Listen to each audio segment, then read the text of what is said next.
guys, welcome back to my channel. I'm Reenie. So today I thought I would film a slightly different video. As my channel is becoming a little bit more popular, I thought maybe you guys might want to know a little bit more about me. So when you actually do watch my vlogs, maybe you'll understand a bit of my personality a bit more. So I've got my laptop here on my lap.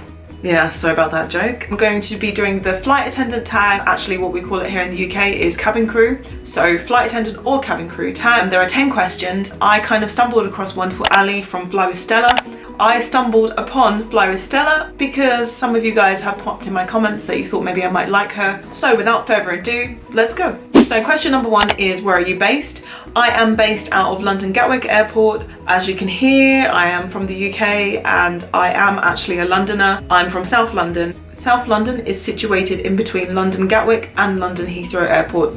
So I had an option, but I have been flying from Gatwick Airport from the beginning of my flying career. Question number 2 is, what is your favorite layover city and why? So I'm gonna answer in 2 parts. My favorite layover city that I've ever visited with any airline I've worked for is Havana, Cuba. I love the culture, I love the music, I love the food, I love the climate. My background is Caribbean, so as soon as I got there, I felt like I was home. My favorite layover city since I joined Norwegian, I would say Copenhagen, purely because I'd never really visited Scandinavia before. With Norwegian, I had the opportunity to do so. It's full of quirky bars and restaurants. It's easy to communicate. It's beautiful architecturally, and I just had the best time. I have very, very good memories. Question number 3 is, how long have you been a flight attendant or cabin crew? Started working as cabin crew in 2004. I have been cabin crew on and off. On and off is that I've been flying and then decided maybe I should get more of a sensible job, or maybe I should get a job that pays more money. I have definitely done that and then regretted it straight away. If you find a job that you love, stick with it. For me, the money isn't important. I realized I shouldn't be putting so much pressure on myself, and actually,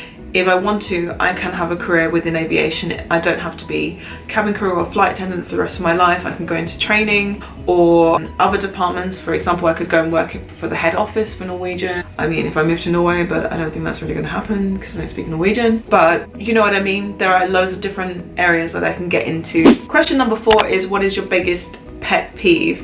I have quite a few. I'm going to tell you 2 because these are the 2 things that annoy me the most working as a flight attendant or cabin crew. Pet peeve number 1 is when passengers put their food on the floor. Just why? Why do you do that?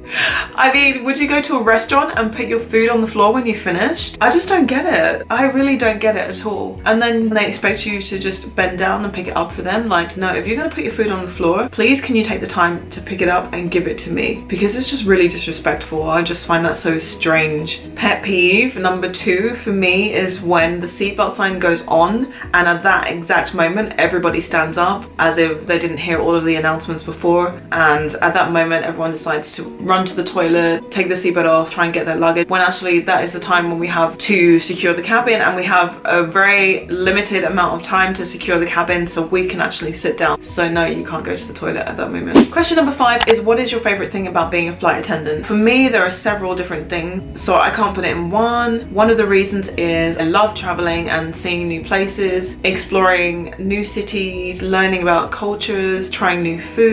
I love to meet new people. I talk quite a bit, so I find it quite easy to meet new people. Another thing is the benefits that we get, the travel that I'm able to do on my off time. Another thing is the actual off time. We do get quite a lot of days off. I love the variety in the hours. I really struggle working a 9-to-5 job, so for me it's the kind of perfect job. I can wake up at 2 o'clock in the afternoon, go to work, because I'm not a morning person. Question number 6, what did I do before becoming a flight attendant? I didn't really have a career before working as a flight attendant. I started flying when I was 22 years old. Here in the UK, you finish school at 16. So after school, I went to college. It's a little bit different to the US. So we have school, college, university, and I know that you guys kind of merge all of them together.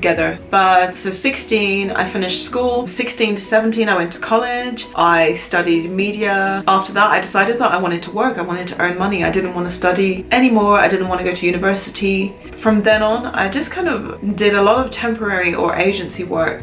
So working in offices, call centers, things like that. There wasn't any long-term job. I got very, very bored and I switched jobs quite a lot, like every 6 months or every year I would switch until I became a flight attendant. Question number 7, what made you decide to become a flight attendant? It wasn't really a decision, it kind of just happened. I always loved traveling and I always liked the idea of being cabin crew, and I remember that I had started applications, for example with Virgin Atlantic. I remember 2 or 3 times ordering the application and then never filling it out because I thought I can't do it, I don't have enough experience, I'm not going to get the job, what's the point? My friend messaged me one day and said, oh my god, I got a job as a flight attendant, and I was like, whoa, how? You don't have experience. And she was like, the name of the company is Air Atlanta Europe. I'm going to be flying to Orlando, Florida. And I was like, do they still have jobs? Because I'm kind of interested. And she texted me back, yes, they are still recruiting. This is their number, call them. So I remember I was temping with an agency at the time and it was a Friday. The number was on speed dial. I was like, hello. Until someone finally answered. I was like, hi, my friend Laura, just got the job with you. And she gave me your number and told me that you're still looking for cabin crew. I'm really interested. And they were like, can you come in on Monday? Perfect. I was working in a temporary agency job, so it was really easy for me to get the time off. I went in on Monday. I think I found out on the Tuesday that I got the job, and then the next Monday I started.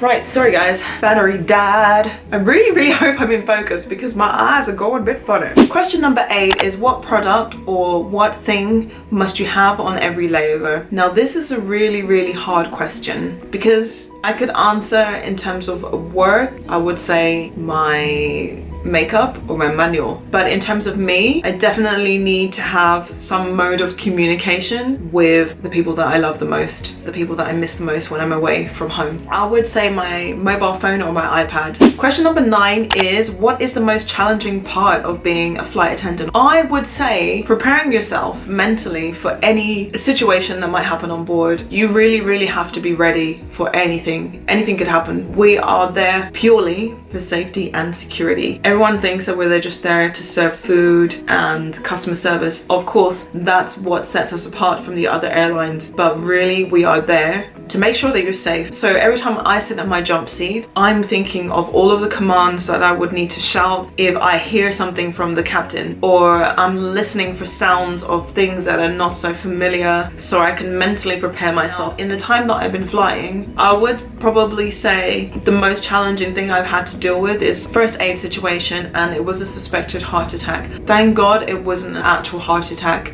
That's definitely something to think about, like, are you strong enough as a person to deal with these situations on board? Also, people just get really carried away. People will take some kind of medications before they come on board because they're scared of flying, and then they have way too many drinks and then it reacts with their body in such a strange way. And I've had to restrain a passenger before. I've had to deal with really unruly passengers, and it's just showing, like, being confident to show authority. This is an aircraft, you should not be behaving like this at all. Question number 10, what is the best advice that you could give to somebody aspiring to be cabin crew or a flight attendant? Top tip number 1 is to definitely get customer service experience before you try and work as a flight attendant. Any airline will actually need you to have that experience beforehand. Any other advice that I would give? For example, if you just want to work for an airline but you don't have a specific company that is your dream company that you want to work for, I feel like if you're going for an interview, you definitely need to research the company, learn about their ethos, learn about the company values, try to incorporate that into your interview. Read. What I love doing before I go for an interview is reading all about the company, and then when I'm answering questions, putting parts of their company ethos or parts of the company values in the answers, so they know that I really want to work for this company. Even if it isn't the case that this is your dream job and you just want to work for an airline as a starting point, definitely make them feel like this is the only job that you've applied for and this is what you want, because of how many applications do they have as a whole. It's a very competitive industry to get into. You need to make yourself shine and you need to set yourselves apart from everybody else that is going for that job. Okay guys, so we've come to the end of the questions. Thank you so much for watching. Also, I want to say a very big thank you to everybody that has already subscribed. This month I got an email from YouTube to say that within the past month I have managed to get 257 subscribers in 1 month. That is huge for me. Like,